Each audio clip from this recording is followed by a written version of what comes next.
Hello, you are watching Naito-san plastering. He's using native soils to go over, in this instance, I believe it was drywall, and then a rough layer of Dryvit over that. Apparently the alkalinity of Dryvit is a good match for plastering clays over top of that.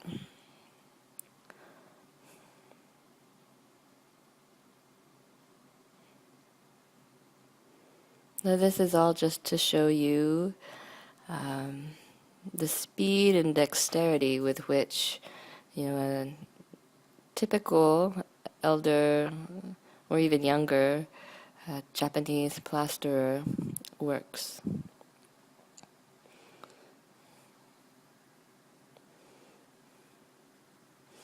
Now, of course, he's plastering within a design that is a Japanese design, so there's, the posts with the reveal and such.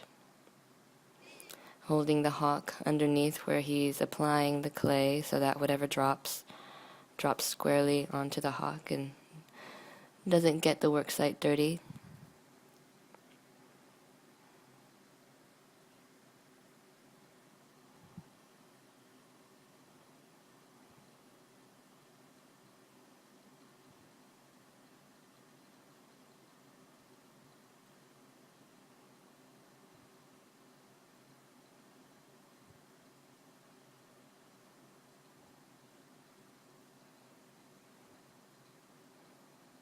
For me, the most difficult part is always this last right hand corner.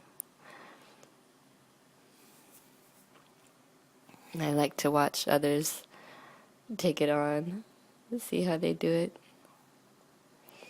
It's pretty rare to be able to just stand back and watch someone work, so this is one of the reasons why I wanted to share this video.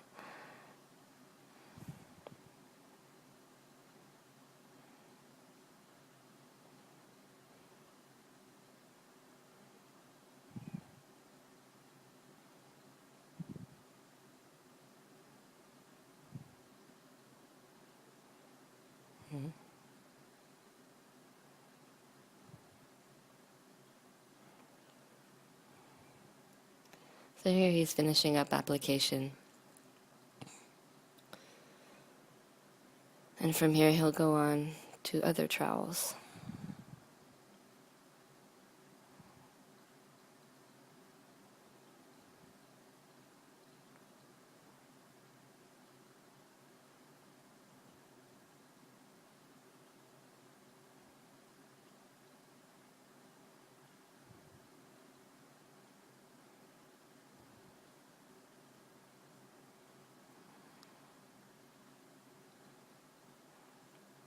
And that's that, he says. Okay, so that was a quiver. And let's take a look at what he used. So I think the one he picked up next was the largest one you see there. And that's actually made of plastic, and it's got, there it is, these grooves in it. I think it's typically used with cement. I could be wrong. I've never used it. But he's going to use that to even things out. I guess the same like we would use a wooden trowel. So you can see it's very stiff. It's got two things there. This is just I believe it's a 0.5 plastic trowel. This one is probably a stainless. Shows you how it's formed. I think it's a Hanyaki stainless mix. So nice for finishing. Good stiff backing on that, on probably a 0.5 thickness. And that's more like maybe also Hanyaki stainless, I'm not exactly sure, but a number of trowels to get to the desired finish, which you can see on the left side of the screen there. So there he is roughing it up in the field. So he's only using this trowel in the field, because if he were to hit the edges, he risks messing up the tape. Because this is a thick trowel.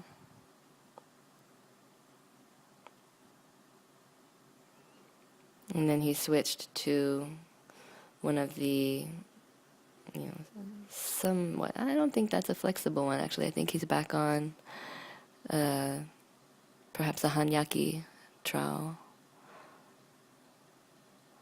to hit the edges and really get them nice and even. And he can also, apply using that trowel if he sees that there's anywhere that needs extra mud.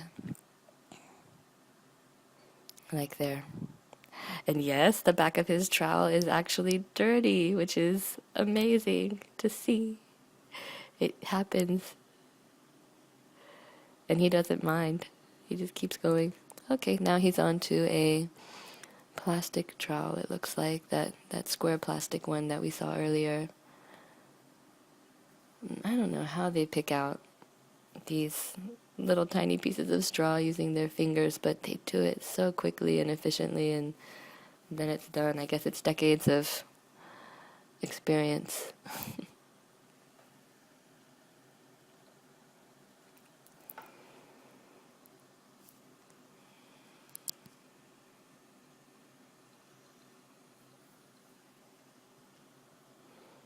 Okay, now on to a stainless. That could be a 0.3 trowel, rounded at the top, so like a pull trowel,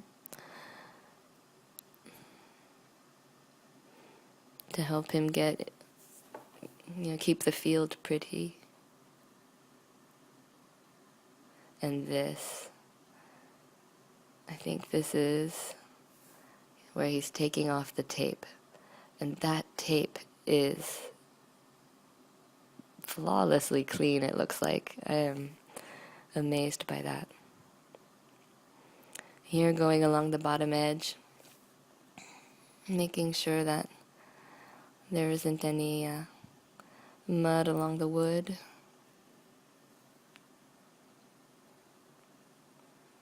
Evening out the edges.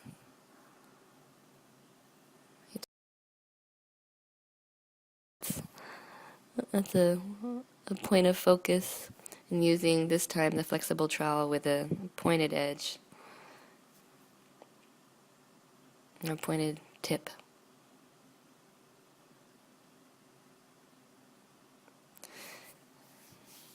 And I can't tell for sure, but I would guess it's a 0.3 millimeter thickness on that stainless trowel.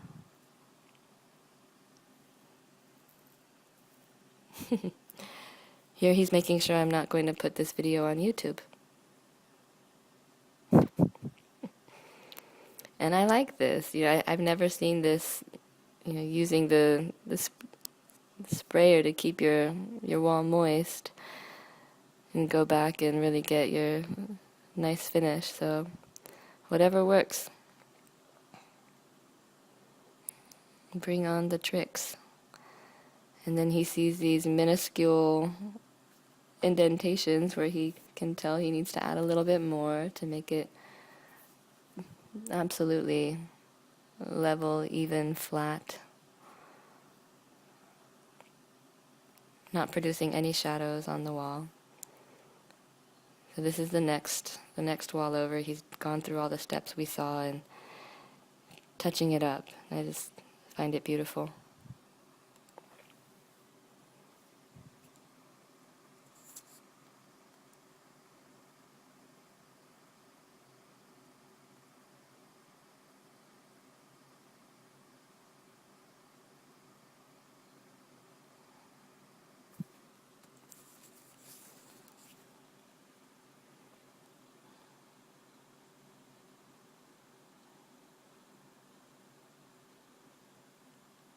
Note how he holds the trowel and the lack of pressure he uses on the tool.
he's taking a brush and cleaning up the edges.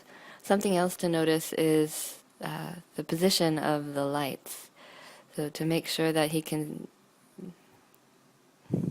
how to hold the brush, to make sure that, he can, when he's plastering, he can see where his level is. Use lights from the side. So here he was noticing how you can use your fingers along the edge of your plaster stop or your your baseboard. Use your fingers along there so that you have an even stroke with the brush, that you're not waving around at the bottom when you've made that flat edge. Okay, so that was done with Naito-san, and now we're at a tea house in Kyoto. And notice at the top there you see a beam going across. Keep in mind how thin that clay wall must be. It'll come up later in these photos. All of these walls are extremely thin, so in a tea house, the thinner the wall, the cooler you are as a plasterer. As you all know, it's very difficult to make a very thin clay wall and make it work. So this is to show you the catwalk, just beer boxes with a plank across the top. And you saw Naito-san using a skinny plank too. It's typical to use on a work site. Here are two people on that one tiny wall. Because it's so thin and you're battling with the moisture getting sucked away, two people are hitting this wall at the same time, this small section, to make sure that the finish comes out successfully.